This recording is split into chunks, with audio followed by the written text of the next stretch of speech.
সাম্প্রতিক সময়টা মোটেও ভালো যাচ্ছে না সাকিব আল হাসানের। ব্যাট বল হাতে করতে পারছেন না পারফরমেন্স।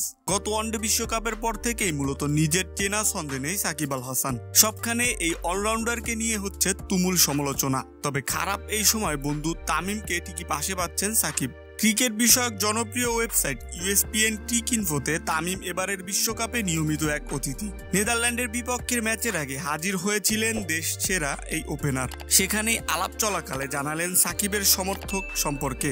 দীর্ঘদিনের বন্ধু সাকিবকে পরামর্শ দিতে চান না তামিম, তবে পুরনো বন্ধুর প্রতি ঠিকই বিশ্বাস আছে তার। আসলে আমার পরামর্শের চেয়ে বেশি যে সাকিব নিজের ক্যারিয়ারে এসব অনেকবারই দেখেছে, তার অনেক অভিজ্ঞতা আছে এবং আমি নিশ্চিত সে ভালো করবে। তামিমের মন্তব্য, সে অনেক বড় প্লেয়ার বাংলাদেশের, সে অনেক ভালো কিছু করেছে, ব্যক্তিগত অনেক অর্জন আছে তার। গত এক বছরে সে হয়তো অত বেশি রান করেনি, তবে আমার পূর্ণ বিশ্বাস আছে যে সে এখান থেকে বেরিয়ে আসার পথ বের করে নিবে এবং ব্যাট বল হাতে দলের জন্য অবদান রাখতে পারবে। এদিকে গতকাল সংবাদ সম্মেলনে সাকিবকে নিয়ে নাজমুল হাসান শান্ত বলেন, সাকিব ভাইয়ের পারফরমেন্স নিয়ে আমাদের দলের কেউই চিন্তিত না, আমরা এটা নিয়ে কথাই বলতে চাই না। আমরা জানি তিনি বছরের পর বছর কত ভালো পারফরমেন্স করেছেন। মানুষের থেকে তিনি নিজের যেটা আশা করছেন সেটাই গুরুত্বপূর্ণ।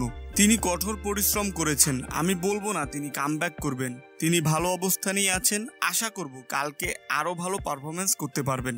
চোখের সমস্যার কারণে সাকিবের ব্যাটিং এর এমন অবস্থা, এই প্রশ্নের উত্তরে শান্ত আরো বলেন, না, চোখের সমস্যা আমার কাছে মনে হয় না, সব ঠিকঠাকই আছে। অনুশীলনে ব্যাটিং কিংবা বোলিং এ বলেন সে সবখানেই স্বাচ্ছন্দ্যে আছেন।